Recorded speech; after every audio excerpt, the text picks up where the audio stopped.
Mirëmbrëma shikues të nderuar, në revistën televizive ndër të tjera do të ndiqni çmimi i energjisë për familje që konsumojnë deri në 700 kW nuk do të ndryshojë. Subjektet do të vijojnë ta paguajnë kilovatin me 8.5 lek për orë. Për familje që e tejkalojnë këtë fash, tarifa është 9.5 lek. Nga 1 janari ka hyrë në fuqi vaksinimi ndaj virusit human papilloma edhe për djemtë të moshës deri në 13 vjeç. ISHP bën apel për marrjen e dozës e cila mund të shmangë sëmundje që shkaktojnë fatalitete. Fluksi i shtuar në pikat kufitare të zonës së jugut dhe juglindjes, rikthimi i shqiptarëve që erdhën për festat e fundvitit në shtetet ku punojnë ka rritur ngarkesën. Punohet me numër të shtuar sportelesh në dalje. Numërohet ende për votat e diasporës në Kosovë, KQZ shqyrton kutitë e mbërritur me post. Lëvizja vetëvendosje kryeson edhe votat e atyre që votuan nga jashtvendit. Nicolás Maduro do të përballet me akuzat për trafik ndërkombëtar të drogës. Ish-presidenti i Venezuelës ndodhet në burgun e New Yorkut, do dalë nesër para gjykatës amerikane. Zvendësja e tij merr përkohësisht pushtetin. Për këto dhe zhvillime të tjera me njëherë pas sigles.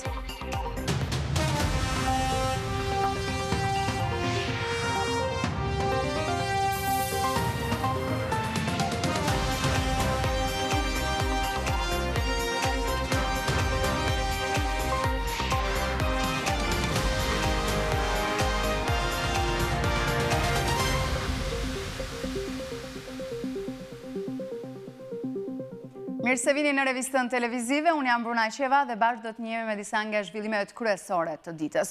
Çmimi i energjisë elektrike për familjarë do të mbetet i pandryshuar edhe në vitin 2026.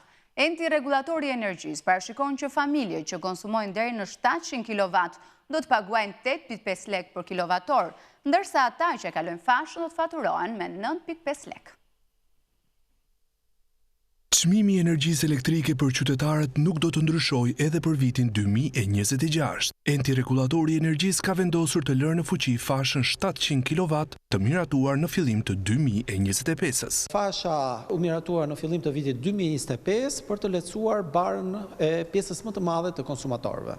Çmimi i energjisë për 2026 do mbetet i njëjtë si në vitin 2025. Eksperti Gordani shpjegon më në detaj tarifimin për abonentët familjar për vitin 2026. Çmimi është 8.5 lek pa TVSH dhe do të jetë për gjithë konsumatorët që konsumojnë deri në 700 kW në muaj. Konsumatorët që do ta kalojnë këtë fash është çmimi pra 9.5 lek pa TVSH dhe njëherë për ata që janë nën këtë konsum, çmimi do jetë një çmim i reduktuar me 10%. Ulja mundësohet pas një ecurie pozitive të sistemit. Sistemi ka arritur një nivel përmirësimi të performancës së vet, i cili bënte të mundur në fakt për herë të parë pas shumë vitesh uljen e çmimit për konsumatorët. Sipas të dhënave zyrtare, mbi 1 milion familje në Shqipëri konsumojnë deri në 700 kWh në muaj dhe përfitojnë nga çmimi i reduktuar. Rritja e investimeve duhet shoqërohet me objektivin për të zhbërë pabarazit rajonale. Në fillim të këtij viti, ekspertët e ekonomisë bëjnë thirrje për kujdes në shpërndarjen e investimeve. Sfidat e 2026-s në sytë e ekspertëve takojnë më së shumti vazhdimsinë dhe planet afatmesme. Eksperti Eduard Gjokuta i veçon. 2026 duhet të dallojë në aspektin e asaj që tashmë nuk ka nevojë të pyesim se ku do shpenzojmë, por për çfarë do shpenzojmë, sa do e lidhim këtë shpenzim me produktivitetin afatmesëm dhe afatgjatë dhe nga ana tjetër cilësia e këtyre politikave sa do të jetë e tillë që të japi një tjetër lloj qasje, qoftë asaj çfarë kemi me integrimin, por qoftë çfarë kemi me pjesën e asaj që ka të bëjë me zhvillimin e politikave të brendshme të fuqishme sociale. Për sa i përket politikës së investimeve, ajo çfarë duhet të ndodhë tashmë duhet të reflektojë pikërisht cilësinë e tyre në aspektin e ndikimit në produktivitet. Një rritje e investimeve aty ku duhet dhe sidomos për të zhbërë atë pabarazit rajonale, pra duke funksionuar për të integruar gjithë vendin dhe jo vetëm ato çfarë janë ekonomi që vlejnë për momentin, natyrisht që do jap një tjetër lloj qasje, duke ndikuar edhe në disiplinën fiskale. Edhe më angazhuese, por edhe me siguri për familjet, sipas tij do të pasojnë nga fokusi i politikave sociale. Pjesa e familjeve duhet të ndjejë një tjetër lloj sigurie për sa i përket mënyrës që tashmë është konturuar, do bëhet një politikë e re sociale, jo vetëm rritje e kontributit të buxhetit, por dhe një politikë që nuk do amortizoj goditjet, por do ketë një qasje pak më afatmesme, apo të themi që do të lidhet deri diku pak më shumë me kostot e jetesës dhe atë eliminimin deri diku të pabarazive që janë krijuar. Dhe kjo është ajo çfarë jep shpresë në propozimet që ka bërë Banka Botërore. Në një panoram të përmbledhur, jo thjesht si sfidë, por si pritmëri, eksperti Gjokuta e veçon qëndrueshmërinë. Mund të quhet si një vit i një qëndrueshmërie dhe i cilësisë së politikave. Do të thosha një vit i provës së politikave, i cili duhet të jetë viti i fillimit të transformimeve.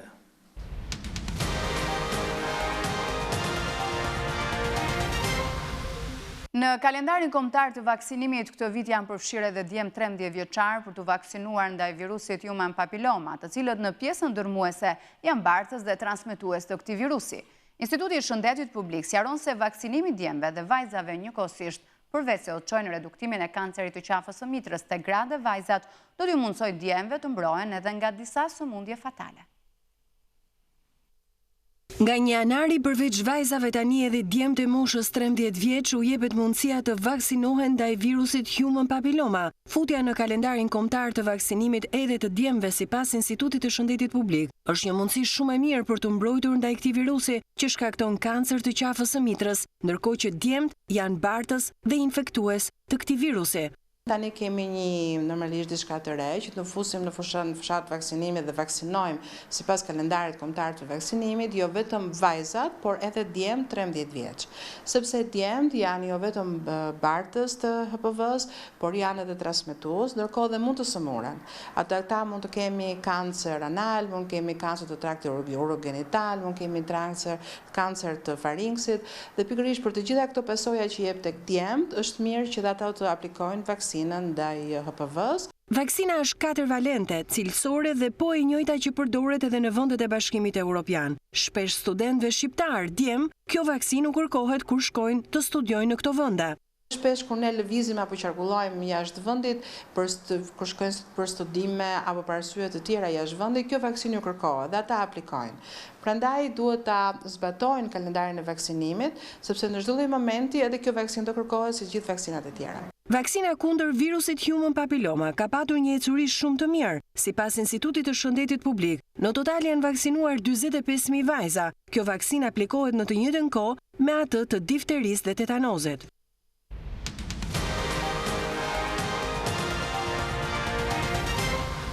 Shqipëria BE zhvilloi protestën e radhës jashtë ambienteve të godinës së qeverisë. Kreu i Shqipëria BE Adriatik Lapaj thekson se protestat dhe rezistenca duhet vazhdojnë deri kur kryeministri Rama të japë dorëheqje. Shqipëria BE mbajti këtë të diel protestën e radhës përpara ambienteve të kryeministrisë. Qindra qytetarë zbritën në shesh dhe kërkuan dorëheqjen e kryeministrit Edi Rama.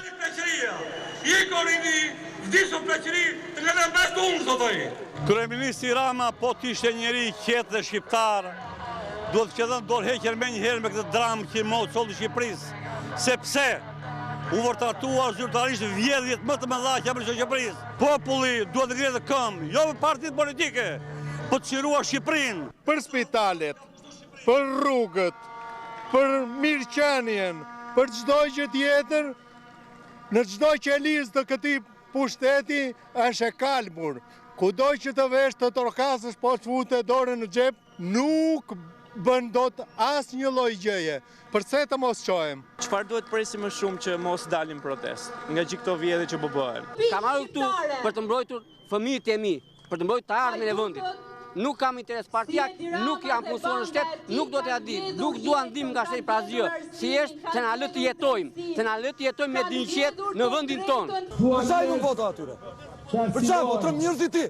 Gjatë fjalimeve Adriatik Lapaj dhe mbështetës të tij u përplasën me forcat e policisë, duke pretenduar se punonjës civil të policisë së shtetit po filmonin protestuesit me qëllim që t'i shoqëronin pas tubimit.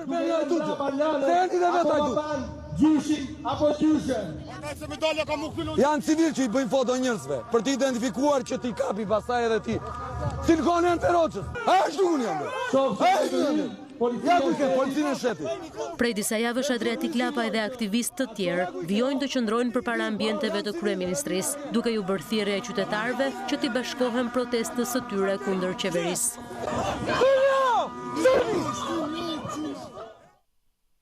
Gjiri Durrësit është përfshirë nga një mot i paqëndrueshëm me erë të fortë. Për shkak të këtyre kushteve, flota e peshqimit qëndron në Kalat në pritje të përmirësimit të kushteve atmosferike.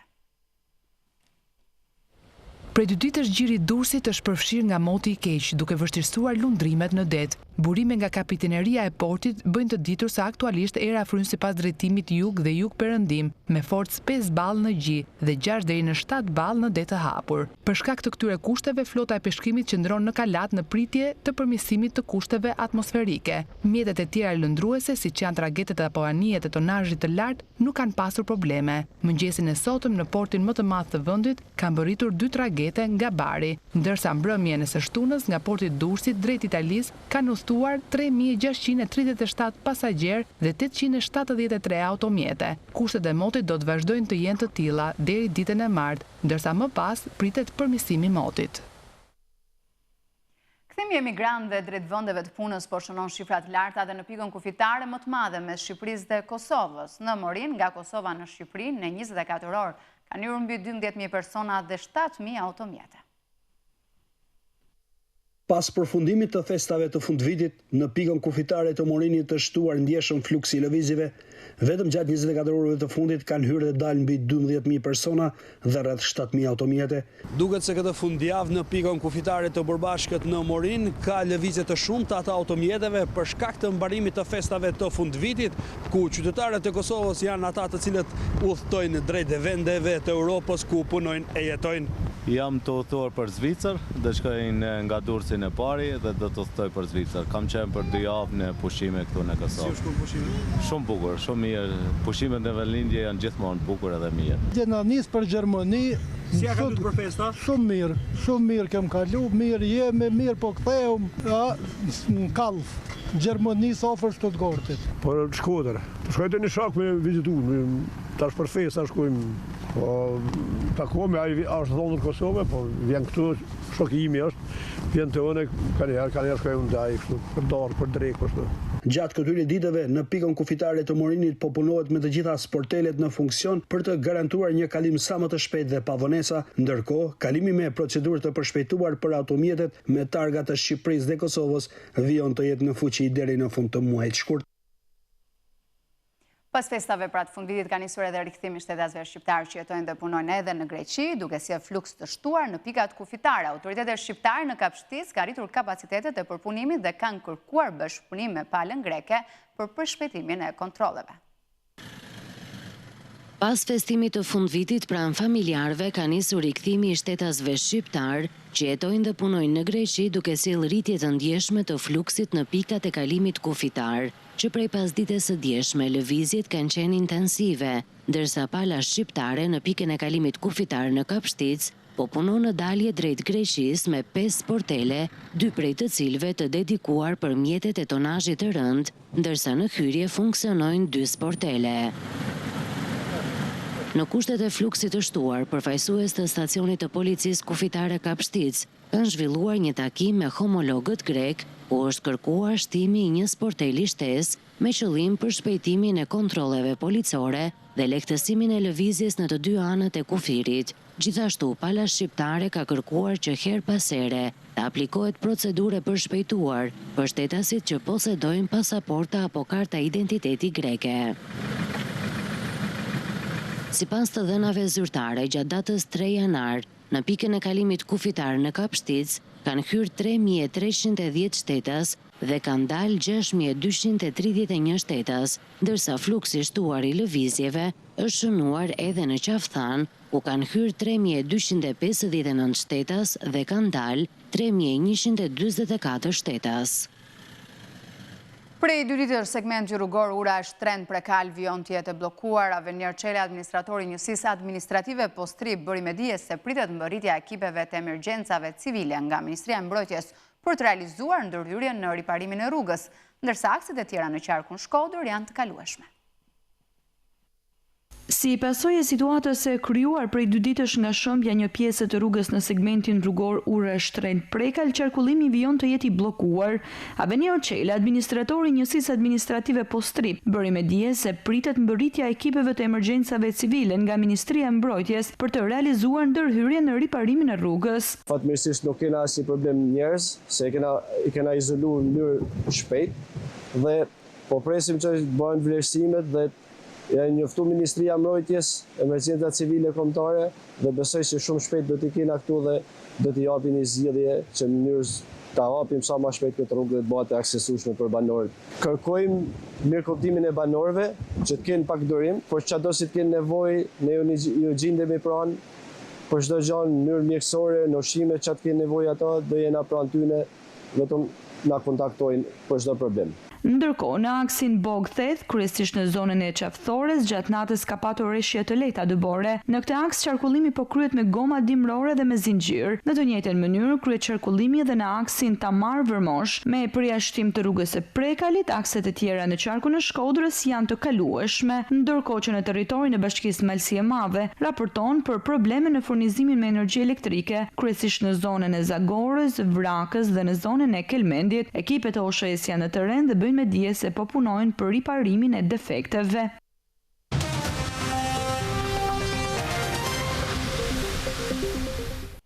Një javë nga mbajtja e zgjedhjeve të parakohshme parlamentare në Kosovë, Komisioni Qendror i Zgjedhjeve vijon numërimin. Aktualisht në proces janë votat e dërguara me post nga diaspora, ku kryeson lëvizja vetëvendosje drejtuar nga Albin Kurti. Një javë pas mbajtjes së zgjedhjeve së parakohshme në Kosovë, Komisioni Qendror i Zgjedhjeve po numëron votat me post. Fituese e procesit të 28 dhjetorit doli lëvizja vetëvendosje me mbi 50% të votave. E dyta Partia Demokratike e Kosovës me 20.6%, Lidhja Demokratike e Kosovës mori 13.4%, Aleanca për Ardhmërinë e Kosovës 5.6%, ndërsa Nisma Socialdemokrate Fatmir Limajt nuk e kaloi pragun. Sipas përditësimit të fundit nga Komisioni Qendror i Zgjedhjeve nga votat e dërguara nga diaspora përmes postës, partia që drejtohet nga Albin Kurti kryeson me 69.5%, pastaj vjen LDK, AAK dhe PDK. Kandidatët më të votuar nga lëvizja e vetëvendosje janë Albin Kurti, Glau Konjufsa, Albulena Haxhiu, Hekuran Murati dhe Donika Kërvalla. Sipas këtyre rezultateve, Kurti është më i votuari në Kosovë, duke thyer edhe rekordin e tij të mëparshëm nga zgjedhjet e rregullta të nënshkurtit. Në Partinë Demokratike të Kosovës, me vota kryesojnë Bedri Hamza, Përparim Gruda, Arjan Tahiri, Sala Jashari dhe Ganimete Mysliu. Nga Lidhja Demokratike e Kosovës, mbështetje më të madhe kanë marrë Lumir Abdigjiku, Hykmete Bajrami, Uk Rugova, Kujtim Shala dhe Abdullah Oti. Ramush Haradinaj ka marrë më shumë vota tek Aleanca për Ardhmërinë e Kosovës dhe pas tij vijnë Daud Haradinaj, Besnik Tahiri, Agim Çeku dhe Time Kadriaj. Nga lista serbe, më të votuarit janë Zlavko Simić dhe Igor Simić. Sipas të dhënave paraprake nga KQZ, lëvizja vetëvendosje do të ketë 56 vende në kuvendin e ri, pasuar nga PDK me 23 vende, LDK me 15, lista serbe me 9 dhe Aleanca për Ardhmërinë e Kosovës me 6 vende.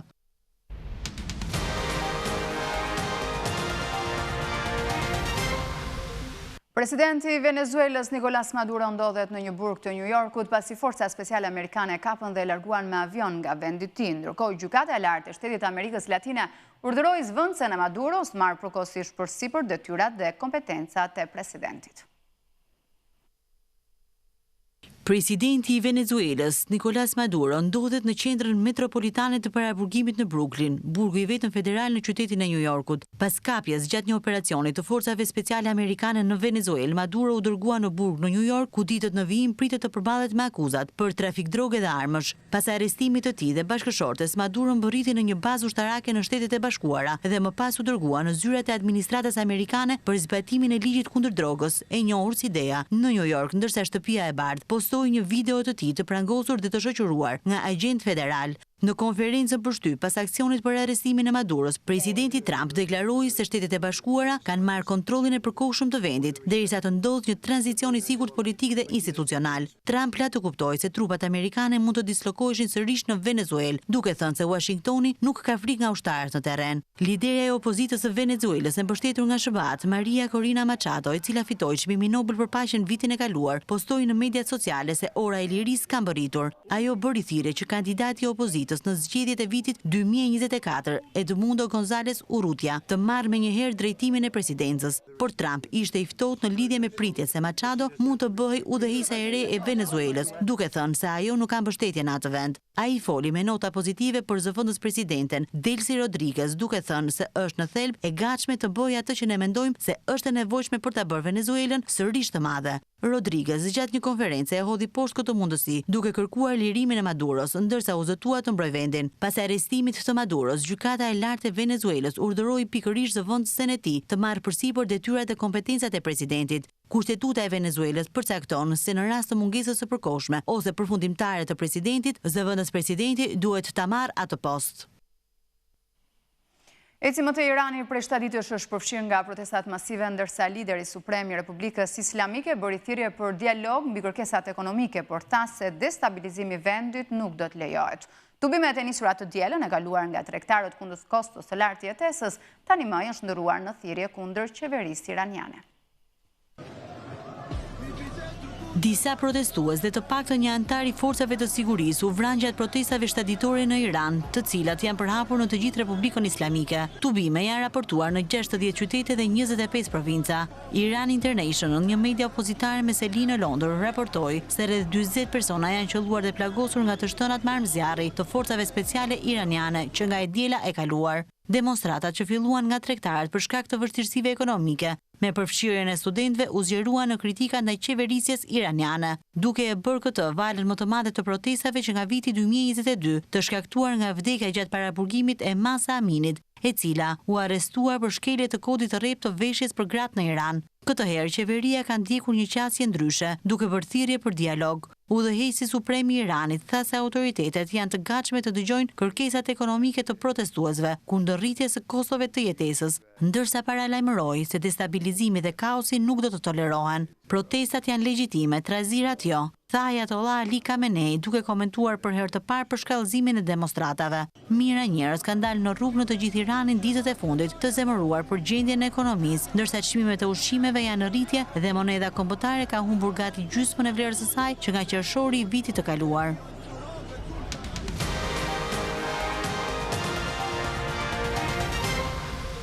Shfaqja Vizita për gjatë vitit 2025 u prezantua me sukses në disa nga skenat më të rëndësishme europiane, duke kulmuar me pjesëmarrjen për sa i përket Festivalin Ndërkombëtar në Budapest, si dhe një turi të gjerë në Itali.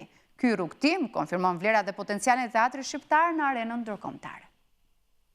Viti që lam pas shënoi një tjetër moment historik për teatrin shqiptar, teksa shfaqja Vizita e regjisorit Jodiqe u prezantua me sukses në disa nga skenat më të rëndësishme europiane. Një nga kulmet e këtij rrugtimi ishte pjesëmarrja në Festivalin Ndërkombëtar Mitem në Budapest, një prej eventeve më prestigjioze teatrore në Europë. Në dhjetor, shfaqja realizoi edhe një tur të gjerë në Itali, duke u ngjitur në skenat e qyteteve si Gorizia, Firenze, Napoli, Cagliari, Nuoro dhe Bolzano, duke përfaqësuar njësisht teatrin shkodran dhe atë shqiptar. Për herë të parë pothuajse një shfaqje teatri flet shqip në Itali. Ka njerëz që s'kan dëgjuar asnjëherë të flasin shqip në teatr, apo jo, kjo është normale, sepse produksionet shqiptare në jashtë shtetit nuk janë shumë, janë tralla, por janë tralla. Sipas aktorit të teatrit Migjeni Jozef Sheroka, suksesi i Vizitës lidhet me disa faktorë. Faktori i parë është që ne jemi një grup shumë unison. Flas për grupin e aktorëve teatrit. Jemi një grup të lidhur shumë fort me njëri tjetrin, jo vetëm artistikisht, me sa duket edhe jemi të lidhur edhe nga ana personale. E dyta është edhe mbështetja që po jep edhe Sardegna Teatro. Rrugtimi i shfaqjes nuk ndalet këtu. Përgjatë vitit 2026 janë tashmë të përcaktuara 4 data të reja shfaqjesh, ndërsa pritet që Vizita të vijojë pjesëmarrjen edhe në festivale të tjera teatrore ndërkombëtare. Turi italian dhe prezantimi në skena prestigjioze europiane mbeten një moment krenarie për kulturën dhe artin shkodran. Këtu kemi mbritur në mbyllje të revistës televizive. Faleminderit që qëndruat me ne, bashkë, mirupafshim.